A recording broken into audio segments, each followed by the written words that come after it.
మనం చిన్నప్పుడు దేంటి పాతకాలంలో నేర్చుకున్న కొన్ని బేసిక్ ప్రిన్సిపల్స్ ఏంటి, నైట్ ఫుడ్, దయ్యం ఫుడ్.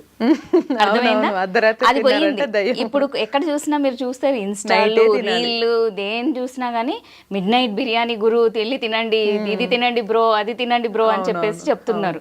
సో దీనికి దేంటిది ఇప్పుడున్న యూత్ ఏంటంటే they are getting attracted towards it.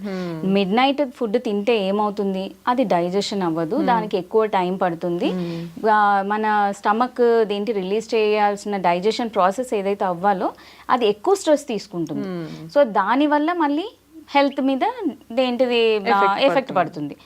Obesity రావడము, అది తగ్గడానికి మళ్ళీ జిమ్ములకు పోవడము, ఇలాంటి ఇది. ఆ జిమ్కి పోవడానికి నా దగ్గర టైం లేదు, ఎందుకంటే నేను నైట్ షిఫ్ట్ చేస్తున్నాను, పొద్దున వచ్చి పడుకుంటున్నాను, మళ్ళీ నెక్స్ట్ డే వెళ్తున్నాను, మళ్ళీ సాటర్డే సండే దొరికితే నేను పార్టీలు, పబ్బులు, ఇలాంటిది ఈ ఒక లైఫ్ స్టైల్లో ఇరుక్కుపోతున్నారు. ఇది ఒక ఎత్తు అయితే, నెక్స్ట్ వచ్చేసరికి వాళ్ళకి ఎక్సర్సైజ్ చేయడానికి టైం లేదు, ఇర్రెగ్యులర్ ఈటింగ్ హ్యాబిట్స్ వచ్చేసినాయి. ఏమంటే స్విగ్గీ, జొమాటోలలో